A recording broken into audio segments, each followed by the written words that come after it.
Hello everyone, welcome back to my channel.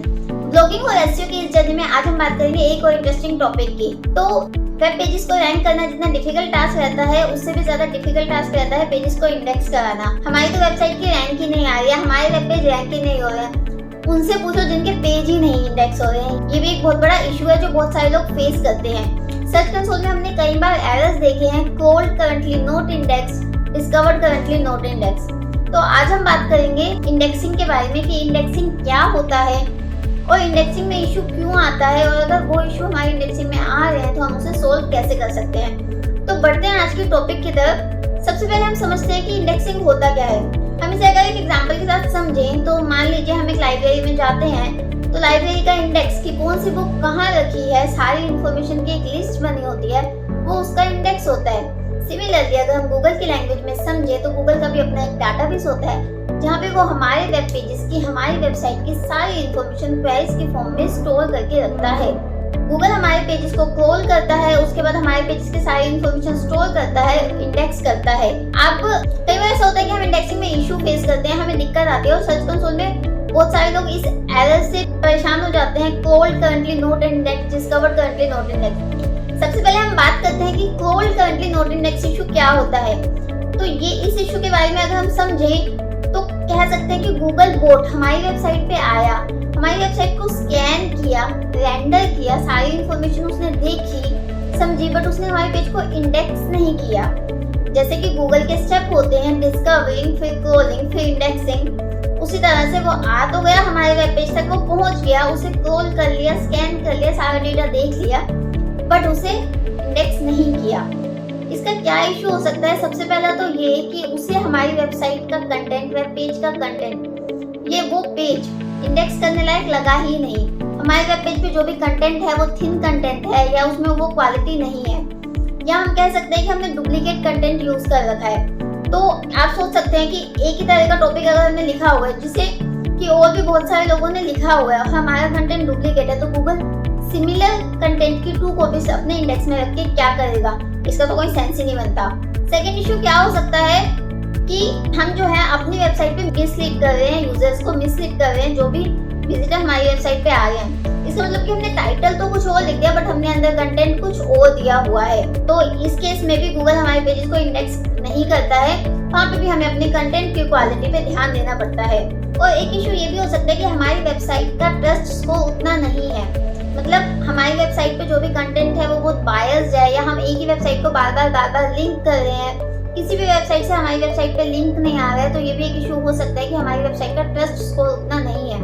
तो इन सब का कंक्लूजन क्या निकलता है? इनका एक ही तोड़ है कि आप अपने कंटेंट की क्वालिटी पे ध्यान दें। अगर आपको लगता है कि आपकी साइट पे थिन कंटेंट है तो उसको इम्प्रूव करें, कीवर्ड्स का अच्छे से ऑप्टिमाइज करें, इंटरलिंकिंग करें, आउटबाउंड लिंक का यूज करें। ये सब प्रैक्टिस आप फॉलो करके अपने इंडेक्सिंग इशू को सॉल्व कर सकते हैं। अब हम बढ़ते हैं दूसरे इशू की तरफ जो कि है डिस्कवर्ड करंटली नॉट इंडेक्स। अब इसका क्या मतलब हुआ कि गूगल को पता तो चल गया कि आपकी वेबसाइट पे एक नया नवेला पेज आया है, जैसे कि पूरे मोहल्ले को पता चल जाता है कि आपके घर में एक नई नवेली दुल्हन आई है। उस तरह से गूगल को पता तो चल गया कि एक नया पेज आया है, उसने उसको डिस्कवर कर लिया, बट ना ही उसने उसको क्रोल किया, ना ही उसने उसको, जब उसने क्रोल ही नहीं किया तो वो इंडेक्स तो क्या ही करेगा। अब इसका क्या रीजन हो सकता है? सबसे पहला हो सकता है क्रोल बजट। गूगल हर वेबसाइट को उसके साइज के हिसाब से, उसकी इंपॉर्टेंस के हिसाब से एक क्रोल कोटा देता है, जिसमें कि वो एक टाइम लिमिट सेट होती है कि इतने टाइम में वो इतने पेजेस उसके क्रोल करेगा। अगर वो टाइम लिमिट खत्म हो जाती है उसके बाद वो और वेब पेजेस क्रोल नहीं करता, तो इशू हो सकता है कि क्रोल बजट खत्म हो गया उस वेबसाइट का। बट ये इशू जो रहता है ये जनरली उन वेबसाइट्स में रहता है जिनमें बहुत सारे पेजेस होते हैं या ई कॉमर्स वेबसाइट्स होते हैं उनमें। अगर आपकी वेबसाइट छोटी है, कम वेब पेजेस हैं उसमें, फिर भी अगर आप ये इशू फेस कर रहे हैं तो हो सकता है कि आपकी वेबसाइट कहीं पे लिंक ना हो, कहीं से उसे वो रेफरेंस ना मिल रहा हो। सेकंड इशू क्या हो सकता है कि आपका साइट मैप अपडेट ही नहीं हो रहा है। ये इशू बहुत छोटे छोटे हैं बट ये कहीं ना कहीं एक बड़ी प्रॉब्लम क्रिएट कर देते हैं वेबसाइट यूजर्स के लिए। आप अपने साइट मैप को चेक करें कि आपका साइट मैप अपडेटेड तो है, कि आपका साइट मैप अपडेट हो रहा है कि नहीं हो रहा है। कई बार जो भी प्लेटफॉर्म हम यूज कर रहे होते हैं, CMS प्लेटफॉर्म, उसमें भी ये दिक्कत आ जाती है कि हमारा साइट मैप अपडेट नहीं हो रहा होता।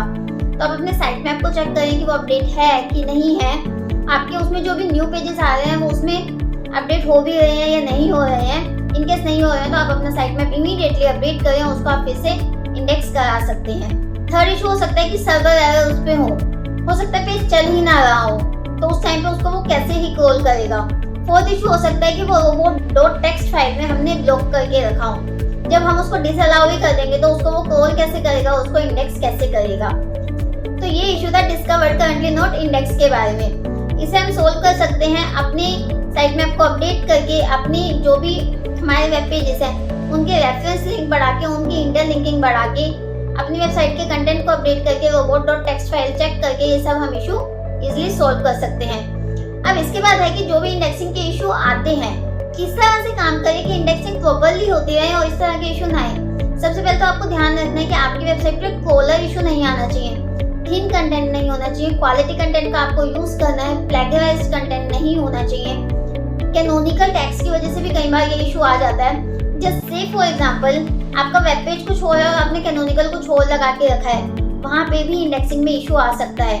जस्ट मेक श्योर कि आपका जो भी ओरिजिनल वेब पेज है जो आप चाहते हो कि गूगल इंडेक्स करें, आप उसी को कैनोनिकल में यूज करें। बट इसका ये मतलब नहीं है कि आपने जो कैनोनिकल में लगाया है वही गूगल भी कंसीडर करेगा। हमने साइट मैप पे कई बार देखा है गूगल डिफाइंड कैनोनिकल, हमने वेबमास्टर सर्च कंसोल में कई बार देखा है कि गूगल डिफाइंड कैनोनिकल, तो हो सकता है कि गूगल किसी और पेज को एज अ कैनोनिकल कंसीडर कर रहा हो। तो इस केस में क्या हो सकता है कि हमारे जितने भी वेब पेजेस हैं उसमें अगर वो डुप्लीकेट हो रहे हैं तो हमें सारे पेजेस में उस पेज का कैनोनिकल लगाना है जो कि हम चाहते हैं इंडेक्स हो। सेकेंडली, इंटरलिंकिंग जहाँ भी हो रही है हमें उस पेज की इंटरलिंकिंग करनी है जो कि गूगल में इंडेक्स होना चाहिए, जो कि हम चाहते हैं कि वो इंडेक्स हो। थर्ड, अगर आप एक्सटर्नल लिंक बना रहे हैं, रेफरेंस लिंक जहाँ से भी आ रहे हैं, आपको ध्यान देना है कि जो भी रेफरेंस लिंक आ रहे हैं वो उसी पेज पे बनने चाहिए जो पेज आपका मेन है, जो पेज आपके लिए इम्पोर्टेंट है। इसके साथ साथ ही आपको अपनी कंटेंट की क्वालिटी का ध्यान रखना है, कंटेंट डुप्लीकेट नहीं होना चाहिए, आपको मिसलीडिंग तरह के टॉपिक नहीं यूज करने हैं। साथ ही साथ आपको अपनी साइट मैप को अपडेट रखना है, robot.txt फाइल को चेक करना है। इस तरह से आप अपने क्रॉलिंग और इंडेक्सिंग के इशू को सोल्व कर सकते हैं। तो ये थी कुछ information about crawling and indexing. आज के लिए इतना ही, मिलते हैं नेक्स्ट वीडियो में कुछ और इंटरेस्टिंग टॉपिक्स के साथ।